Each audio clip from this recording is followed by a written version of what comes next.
ಎಲ್ಲರಿಗೂ ನಮಸ್ಕಾರ ಸ್ನೇಹಿತರೆ, ನಮ್ಮ ಚಾನೆಲ್ಗೆ ಸ್ವಾಗತ. ಇವತ್ತಿನ ಈ ವಿಡಿಯೋದಲ್ಲಿ 2026ನೇ ಇಸವಿಯಲ್ಲಿ ಗೌರಿ ಹಬ್ಬವು ಯಾವಾಗ ಬಂದಿದೆ, ಯಾವ ದಿನ ಬಂದಿದೆ, ಗೌರಿ ಹಬ್ಬವನ್ನು ಆಚರಣೆ ಮಾಡಲು ತೃತೀಯ ತಿಥಿ ಯಾವಾಗ ಪ್ರಾರಂಭವಾಗುತ್ತದೆ, ಯಾವಾಗ ಅಂತ್ಯವಾಗುತ್ತದೆ, ಪೂಜಾ ವಿಧಾನವೇಗೆ, ಈ ದಿನದಂದು ಯಾವ ನಿಯಮಗಳನ್ನು ಅನುಸರಿಸಬೇಕು ಮತ್ತು ಗೌರಿ ಪೂಜೆಯನ್ನು ಹೇಗೆ ಮಾಡಬೇಕು ಎಂಬುದರ ಬಗ್ಗೆ ಸಂಪೂರ್ಣ ಮಾಹಿತಿಯನ್ನು ಇವತ್ತಿನ ಈ ವಿಡಿಯೋ ಮೂಲಕ ತಿಳಿಸಿಕೊಡುತ್ತೇವೆ ಸ್ನೇಹಿತರೆ.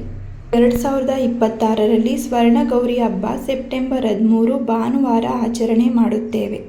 ಕೆಲವು ಪಂಚಾಂಗಗಳಲ್ಲಿ ಸೆಪ್ಟೆಂಬರ್ 14ರಂದು ಸೋಮವಾರ ಪೂಜೆಯನ್ನು ಆಚರಣೆ ಮಾಡುತ್ತೇವೆ. ಕರ್ನಾಟಕದಲ್ಲಿ ಭಾದ್ರಪದ ಮಾಸದ ಶುಕ್ಲ ಪಕ್ಷದ ತೃತೀಯ ತಿಥಿಯೊಂದು ಈ ಹಬ್ಬವನ್ನು ಅತ್ಯಂತ ಭಕ್ತಿ, ಸಂಭ್ರಮ ಮತ್ತು ಸಡಗರದಿಂದ ಆಚರಣೆ ಮಾಡುತ್ತೇವೆ. ಗೌರಿ ಹಬ್ಬದ ಮರುದಿನವೇ ಶ್ರೀ ಗಣೇಶನ ಚತುರ್ಥಿಯನ್ನು ಆಚರಣೆ ಮಾಡುತ್ತೇವೆ.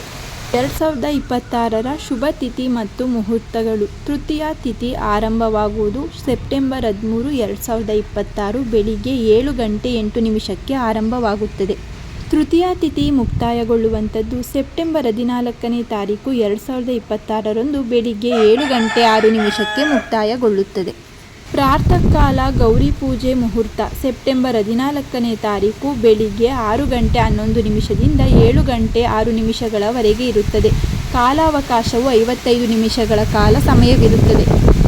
ಸ್ನೇಹಿತರೆ, ಉದಯ ತಿಥಿ ಮತ್ತು ಸ್ಥಳೀಯ ಸಂಪ್ರದಾಯಗಳ ಪ್ರಕಾರ ಕೆಲವು ಕುಟುಂಬಗಳು ಸೆಪ್ಟೆಂಬರ್ 13ರಂದು ವ್ರತ ಹಾಗೂ ಪೂಜೆಯನ್ನು ಆಚರಣೆ ಮಾಡುತ್ತಾರೆ. ಇನ್ನು ಕೆಲವು ಕುಟುಂಬಗಳು ಸೆಪ್ಟೆಂಬರ್ 14ರ ಬೆಳಗಿನ ಮುಹೂರ್ತದಲ್ಲಿ ಪೂಜೆಯನ್ನು ಮಾಡುತ್ತಾರೆ. ಗೌರಿ ಹಬ್ಬದ ಮಹತ್ವವೆಂದರೆ ಗೌರಿ ದೇವಿಯು ಶಿವನ ಅರ್ಧಾಂಗಿಯಾಗಿದ್ದು ಈ ದಿನ ತನ್ನ ತಂದೆಯ ಮನೆಗೆ ಆಗಮಿಸುತ್ತಾಳೆ ಎಂಬ ನಂಬಿಕೆ ಇದೆ. ಮರುದಿನ ಮಗನಾದ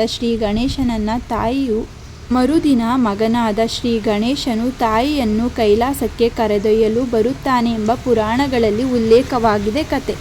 ಈ ಸ್ವರ್ಣಗೌರಿ ವ್ರತವನ್ನು ಆಚರಿಸುವುದರಿಂದ ಸೌಭಾಗ್ಯ ವೃದ್ಧಿಯಾಗುತ್ತದೆ, ಪತಿಯ ದೀರ್ಘಾಯುಷ್ಯ ಮತ್ತು ಕುಟುಂಬದ ಸುಖ ಶಾಂತಿಯು ಹೆಚ್ಚಾಗುತ್ತದೆ. ಅವಿವಾಹಿತ ಯುವತಿಯರಿಗೆ ಉತ್ತಮ ವರ ದೊರೆಯಲಿ ಎಂಬ ಸಂಕಲ್ಪದಿಂದ ವ್ರತವನ್ನು ಆಚರಣೆ ಮಾಡಿದರೆ ಉತ್ತಮ ಪತಿ ದೊರೆಯುತ್ತಾನೆ. ಮನೆಯಲ್ಲಿ ಐಶ್ವರ್ಯ, ಆರೋಗ್ಯ ಮತ್ತು ಶುಭ ಫಲಗಳು ಹೆಚ್ಚಾಗುತ್ತವೆ. ಗೌರಿ ಪೂಜೆ ಮಾಡುವ ವಿಧಾನ. ಮನೆಯನ್ನು ಸ್ವಚ್ಛಗೊಳಿಸಿ ರಂಗೋಲಿ ಹಾಗೂ ಮಾವಿನ ಎಲೆಗಳ ತೋರಣದಿಂದ ಮನೆಯನ್ನು ಅಲಂಕರಿಸಿಕೊಳ್ಳಿ. ಮಣ್ಣಿನಿಂದ ಅಥವಾ ಅರಿಶಿಣದಿಂದ ತಯಾರಿಸಿದ ಗೌರಿ ದೇವಿಯ ಮೂರ್ತಿಯನ್ನು ಪ್ರತಿಷ್ಠಾಪನೆ ಮಾಡಿಕೊಳ್ಳಬೇಕು.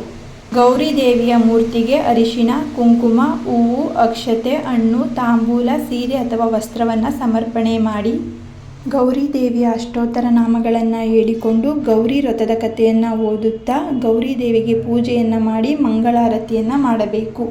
ಪೂಜೆಯ ನಂತರ ಮಹಿಳೆಯರು 16 ಗಂಟುಗಳಿರುವ ಗೌರಿ ದಾರವನ್ನು ಕೈಗೆ ಕಟ್ಟಿಕೊಳ್ಳಬೇಕು. ಬಾಗಿನದ ಮಹತ್ವ. ಬಾಗಿನದ ಸಾಮಾನುಗಳು: ಅರಿಶಿಣ, ಕುಂಕುಮ, ಬಳೆಗಳು, ಕನ್ನಡಿ, ಬಾಚಣಿಗೆ, ಬ್ಲೌಸ್ ಪೀಸ್, ಅಕ್ಕಿ, ಬೇಳೆ, ತೆಂಗಿನಕಾಯಿ, ತಾಂಬೂಲ. ಗೌರಿ ಬಾಗಿನದ ವಸ್ತುಗಳನ್ನು ಮೊದಲು ಗೌರಿ ದೇವಿಗೆ ಸಮರ್ಪಿಸಿ ನಂತರ ಮುತ್ತೈದೆಯರಿಗೆ ನೀಡಿ ಅವರಿಂದ ಆಶೀರ್ವಾದವನ್ನು ಪಡೆದುಕೊಳ್ಳಿ. ಸ್ವರ್ಣಗೌರಿ ದೇವಿಯ ಕೃಪೆಯಿಂದ ನಿಮ್ಮ ಕುಟುಂಬದಲ್ಲಿ ಆರೋಗ್ಯ, ಐಶ್ವರ್ಯ, ಸೌಭಾಗ್ಯ ಹಾಗೂ ಸುಖ ಶಾಂತಿ ಸದಾ ನೆಲೆಸಿರುತ್ತದೆ. ಸ್ನೇಹಿತರೆ, ಇವತ್ತಿನ ಈ ವಿಡಿಯೋದಲ್ಲಿ ಸ್ವರ್ಣಗೌರಿ ಹಬ್ಬ ಯಾವ ದಿನ ಬಂದಿದೆ, ಯಾವ ದಿನ ಆಚರಣೆ ಮಾಡಬೇಕು, ಸ್ವರ್ಣಗೌರಿ ವ್ರತವನ್ನು ಹೇಗೆ ಆಚರಣೆ ಮಾಡಬೇಕು, ಸ್ವರ್ಣಗೌರಿ ವ್ರತದ ಆಚರಣೆಯ ಪೂಜಾ ವಿಧಾನವೇಗೆ, ಯಾವ ಶುಭ ಮುಹೂರ್ತದಲ್ಲಿ ಪೂಜೆಯನ್ನು ಮಾಡಬೇಕು ಎಂಬುದರ ಬಗ್ಗೆ ಸಂಪೂರ್ಣ ಮಾಹಿತಿಯನ್ನು ಇವತ್ತಿನ ಈ ವಿಡಿಯೋ ಮೂಲಕ ತಿಳಿಸಿದ್ದೇವೆ ಸ್ನೇಹಿತರೆ. ಇವತ್ತಿನ ಈ ವಿಡಿಯೋ ನಿಮಗೆ ಇಷ್ಟವಾಗಿದ್ದಲ್ಲಿ ಈ ವಿಡಿಯೋವನ್ನು ಲೈಕ್ ಮಾಡಿ, ಹಾಗೆ ನಿಮ್ಮ ಫ್ಯಾಮಿಲಿ ಮತ್ತು ಫ್ರೆಂಡ್ಗೆ ಶೇರ್ ಮಾಡಿ. ಇದೇ ರೀತಿಯ ಮತ್ತಷ್ಟು ಮಾಹಿತಿಗಾಗಿ ನಮ್ಮ ಚಾನಲನ್ನು ಸಬ್ಸ್ಕ್ರೈಬ್ ಮಾಡಿಕೊಳ್ಳಿ. ಮತ್ತೆ ಸಿಗೋಣ ಮತ್ತೊಂದು ಮಾಹಿತಿಯ ಮೂಲಕ. ಎಲ್ಲರಿಗೂ ಧನ್ಯವಾದಗಳು.